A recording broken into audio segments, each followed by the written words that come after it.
Hey, how you doing? Justin here. Welcome to your first grade 3 practice routine. This is, of course, module 15. Few things to cover today to talk about practice and how it is now in grade 3. It's a little different to the beginner style stuff. The point really here of grade 3 is bridging you between beginner stuff where you're told exactly what to do and for how long into intermediate stuff where you kind of have to adapt practice routines to your needs. Because we're all different. We've all got different battles. We've all got different tastes. We all want different things. So you have to learn a little bit about what it is that you need to practice. So kind of the point of these practice routines is going to be guided. I'm going to try and explain to you what I think you should probably practice, what most people are going to want to do. But you also need to be aware, self-aware, and trying to adapt the stuff to fit how your life is, how much practice time you've got, what exactly your goals are, how you want to pursue the guitar, all of that sort of stuff. So I'm going to break it down into 12 5-minute slots. So that will be an hour a day. Now, if you don't have an hour a day, that's okay. There are lots of different ways of shortening it. If you need more time, you might expand it. So it ended up being like an hour and a half, and then you did over 2 days, so 45 minutes a day. This is what I mean. It's very malleable. You should feel like you can tweak and turn this practice routine whatever way it is that suits you, what you need, and how much practice time you got.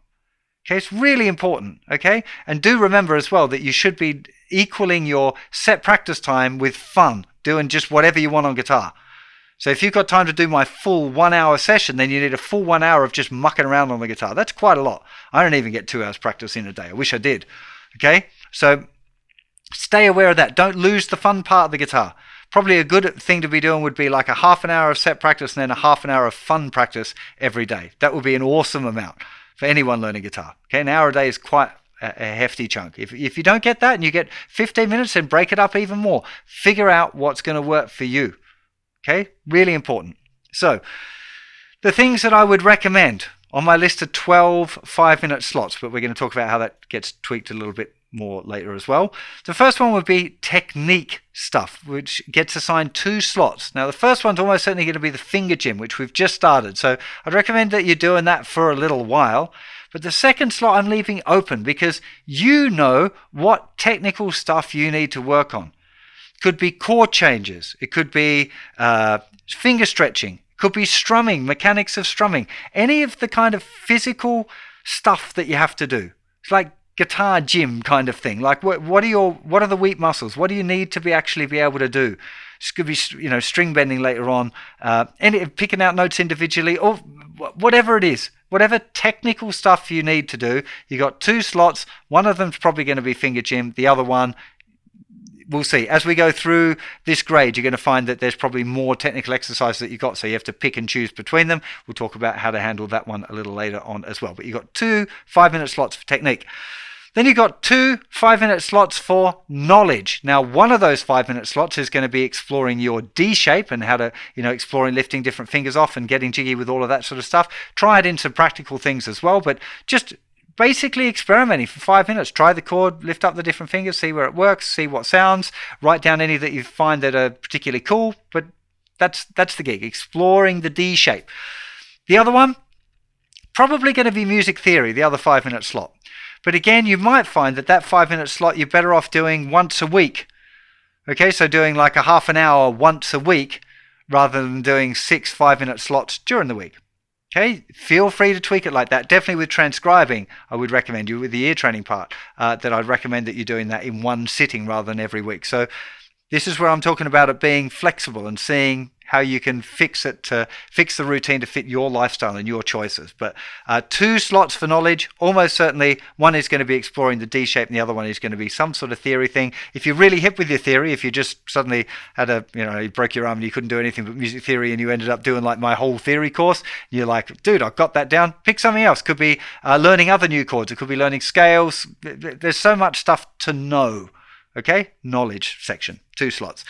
Then you've got repertoire. Now, repertoire is going to be the songs that you can play, and you've got 2 5-minute slots again for repertoire. One of them, at this point, I would recommend you spend some time figuring out your repertoire. What songs have you learned in the past, in the beginner courses, that you really love, that you want to keep in your bag that you can play all the time?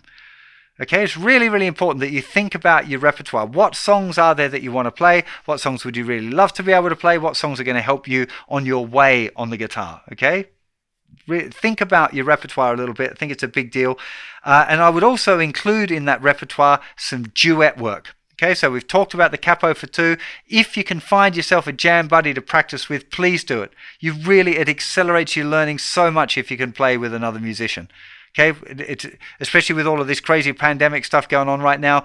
Getting out and meeting other people, I think, is kind of more important than ever. In a safe way. I'm not encouraging you to be irresponsible, right? But there's contact, the relationships that we make with other humans, is really important for our general well-being as well as our musicianship. So see if you can find somebody to jam that stuff with. It's really great fun.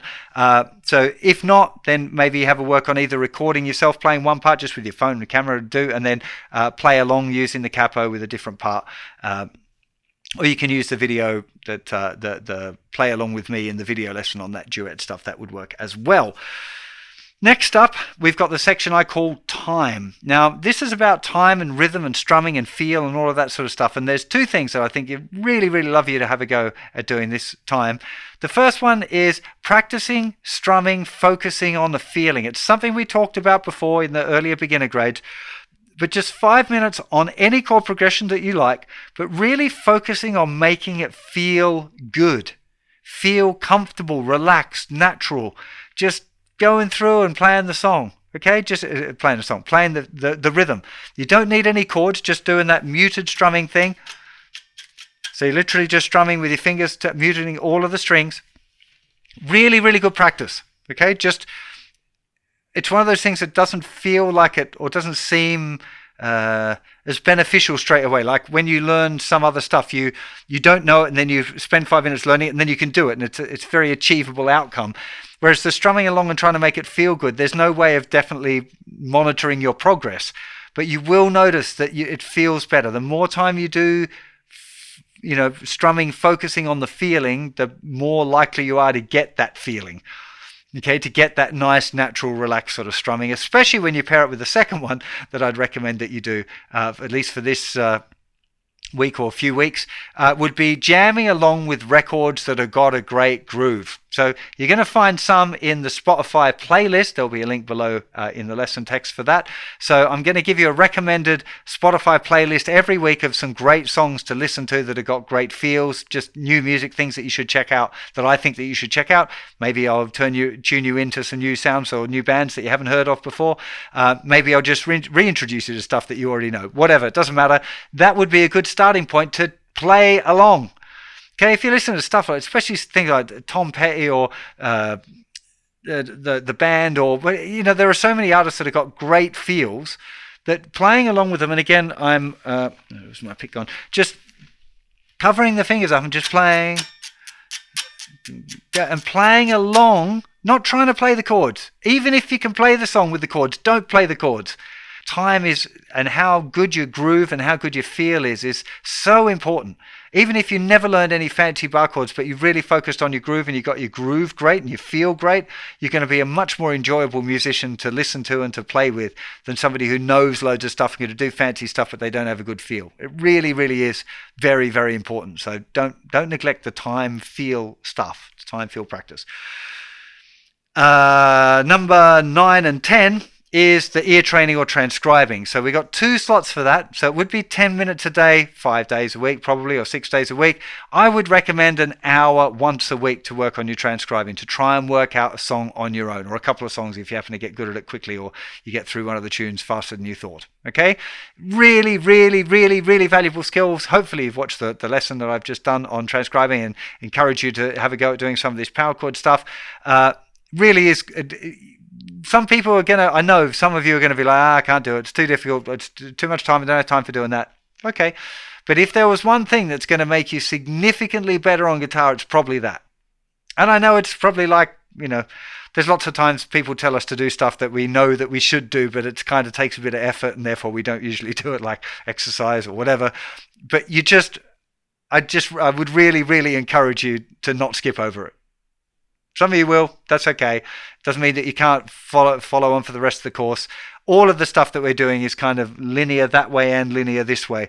So you'll be able to do each lesson and look at all of the different modular bits, but you'd also be able to just do the stuff on guitar tone, for example. Now, I'm not giving you anything to do, like any homework on your guitar tone. I'm just expecting that you're going to do that as part of the fun practice time.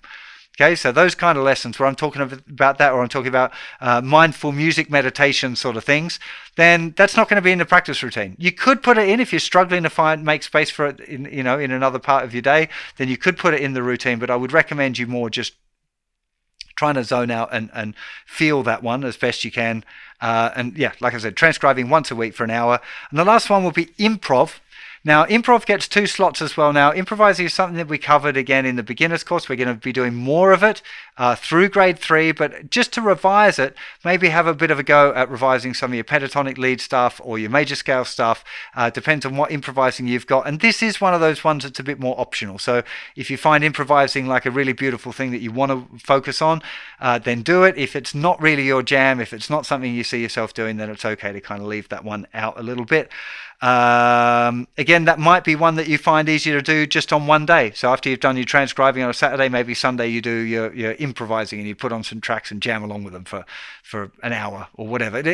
Or if you get a jam buddy once a week to come over and then you can jam together after you've done your duets practice. It's really important that you learn to find your way through your practice routine and figure out what works for you, what keeps you motivated, because staying motivated to learn all this stuff is really important as well. So this is, like I said, I've given you a pretty solid, concise, suggested practice routine, but I want you to get used to just fiddling with it and figuring it out how it is that routine is going to work best for you.